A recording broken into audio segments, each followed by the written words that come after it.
வணக்கம் ஃப்ரெண்ட்ஸ், இது நம்ம சேனல் பிரணேஷ் மம்மி. இன்றைக்கி வந்து நம்ம வீடியோவில் நம்ம இதை பற்றி பார்க்க போகிறோம் அப்படின்னா, குழந்தைங்களுக்கு வந்து protein, calcium, iron, fibre, anti ஆக்சிடென்ட்ஸ்னு சொல்லி எல்லா சத்தும் இருக்கக்கூடிய ஒரு சிறுதானிய கஞ்சி தான் வந்து பார்க்க போகிறோம். சிறுதானியத்திலேயே வந்து கீர் ரெசிபி. குழந்தைங்களுக்கு சிறுதானியம் அப்படின்னா அவங்க சாப்பிட மாட்டாங்க. அதில் வந்து ஈஸியாக ஒரு கீர் ரெசிபி குழந்தைங்களுக்கு பிடிச்ச மாதிரி எப்படி செய்து கொடுக்கறதுன்னு சொல்லி பார்க்கலாம். சூப்பராக வெயிட் கெய்னிங் ஆகும். குழந்தைக்கு தேவையான எல்லா சத்தும் கிடைக்கும். இந்த ரெசிபி எப்படி செய்கிறதுன்னு பார்க்குறதுக்கு முன்னாடி இந்த வீடியோக்கு ஒரு லைக் பண்ணிட்டீங்க அப்படின்னா உங்களை மாதிரி இன்னும் நிறைய மம்மிஸ்க்கு இந்த வீடியோ யூஸ்ஃபுல்லாக இருக்கும். அது மட்டும் இல்லாமல் இப்போ தான் நீங்கள் ஃபஸ்ட் டைம் நம்ம சேனல் பார்க்குறீங்க அப்படின்னா மறக்காமல் நம்ம சேனலை சப்ஸ்கிரைப் பண்ணிக்கோங்க. ஓகே ஃப்ரெண்ட்ஸ், குழந்தைங்களுக்கான இந்த சிறுதானிய கீர் செய்கிறதுக்காக இன்றைக்கி வந்து நான் பார்த்தீங்க அப்படின்னா தினை அரிசி ஒரு 4 ஸ்பூன் அளவுக்கு எடுத்திருக்கேன். நீங்கள் தினை, சாமை, வரகு, குதிரைவாளின்னு சொல்லி என்ன மில்லட் வேணாலும் நீங்கள் தாராளமாக எடுத்துக்கலாம். அது ஒரு பேனில் போட்டு நல்லா வறுத்துக்கோங்க. அந்த அரிசி வந்து நல்லா படப்படன்னு பொரிய ஆரம்பிக்கும். அந்த டைம் வரைக்கும் நல்லா வறுத்துக்கோங்க. இப்போ இது நல்லா பொரிய ஆரம்பித்த உடனே நான் ஸ்டவ்வை வந்து லோ ஃப்ளேமில் வச்சுட்டு நட்ஸ் எல்லாம் சேர்த்துக்க போகிறேன். 2 பாதாம், 2 முந்திரி, அதுக்கப்புறம் பிஸ்தா, ஒரே ஒரு ஏலக்காய், இதெல்லாம் சேர்த்து இதையும் வந்து நல்லா வறுத்துக்கலாம்.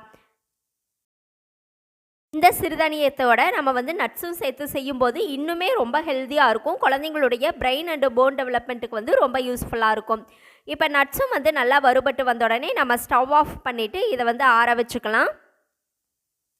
இப்போ நம்ம வறுத்து ஆற வச்ச அந்த தினை அரிசி, அதுக்கப்புறம் அந்த நட்ஸ் எல்லாத்தையும் வந்து நம்ம ஒரு மிக்ஸி ஜாருக்கு மாற்றிட்டு இதை வந்து நல்லா நைஸ் பவுடராக அரைச்சி எடுத்துகிட்டு வந்துடுங்க. இந்த அளவுக்கு இந்த செர்லக் பவுடர் எப்படி இருக்கும் அந்த நைஸாக, அந்த அளவுக்கு வந்து நைஸாக அரைச்சி எடுத்துகிட்டு வந்துடுங்க. இப்போது ஸ்டவ்வில் ஒரு பேன் வச்சுக்கலாம். இதில் வந்து 1 ஸ்பூன் அளவுக்கு நெய் சேர்த்துக்கோங்க. நெய் வந்து நல்லா மெல்ட் ஆகி வந்த உடனே நம்ம வந்து இதில் 4லேருந்து 5 ஸ்பூன் அளவுக்கு நம்ம ஏற்கனவே அரைச்சி எடுத்து வச்சுருக்கோம் இல்லையா, அந்த தினை அரிசி, நட்ஸ் பவுடர் எல்லாம் சேர்த்து அரைச்சி வச்சுருக்கிற பவுடரை வந்து இது கூட சேர்த்துட்டு நெய்லியே நல்லா வறுத்து விட்டுக்கோங்க. ஸ்டவ்வை வந்து ரொம்ப லோ ஃப்ளேமில் வச்சுக்கோங்க, இல்லைன்னா பவுடர் வந்து நல்லா கரிஞ்சு போயிடும். இப்போ இந்த மாதிரி நெய்லியே நல்லா வறுத்து விட்டுட்டு இன்றைக்கி வந்து பார்த்திங்க அப்படின்னா நான் வந்து ஒரு 1/2 டம்ளருக்கு பால், 1/2 டம்ளர் அளவுக்கு தண்ணி வந்து சேர்த்து எடுத்து வச்சுருக்கேன். அதை வந்து இது கூட கொஞ்சம் கொஞ்சமாக சேர்த்து நல்லா கட்டி இல்லாமல் ஸ்பூனில் வந்து கரைச்சி விட்டுருங்க. இந்த மாதிரி கட்டி இல்லாமல் கரைச்சி விட்டுட்டு பாலை வந்து கொஞ்சம் கொஞ்சமாக சேர்த்து நல்லா கஞ்சி மாதிரி திக்காக காய்ச்சி எடுத்துக்கலாம். பசும்பால் குடிக்கிற குழந்தையாக இருந்தால் நீங்கள் பசும்பால் சேர்த்துக்கலாம், இல்லைனா வெறும் தண்ணி கூட சேர்த்து நீங்கள் இந்த மாதிரி நல்லா கட்டி இல்லாமல் கரைச்சி விட்டுக்கலாம். நல்லா கரைச்சி விட்டுட்டு இது நல்ல ஒரு திக் கன்சிஸ்டன்சிக்கு, அதாவது சரள கன்சிஸ்டன்சிக்கு வர அளவுக்கு நம்ம இதை நல்லா குக் பண்ணி எடுத்துக்கலாம். இப்போ பார்த்தீங்கன்னா இது நல்லா இந்த மாதிரி செர்லக் பதத்துக்கு குழந்தைக்கு ஸ்பூனில் எடுத்து ஊட்டுற கன்சிஸ்டன்சிக்கு வந்துருச்சு. ஃபைனலாக இது கூட நான் கொஞ்சமாக துருவன ஆப்பிள் வந்து சேர்த்துக்கிறேன். நீங்கள் ஆப்பிள் சேர்த்துக்கிறதுனா சேர்த்துக்கலாம், இல்லைனா ஸ்கிப் பண்ணிக்கலாம். அதே மாதிரி இது கூட ஸ்வீட்னஸ்க்காக ஃபைனலாக நீங்கள் ஸ்டவ் ஆஃப் பண்ணிவிட்டு நாட்டு சக்கரை, கருப்பட்டி இந்த மாதிரி எது வேணாலும் சேர்த்துக்கலாம்.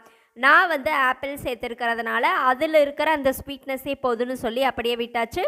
இப்போ நம்மளுடைய ரொம்ப ரொம்ப ஹெல்த்தியான தினை அரிசியோட கீர் ரெசிபி ரெடி.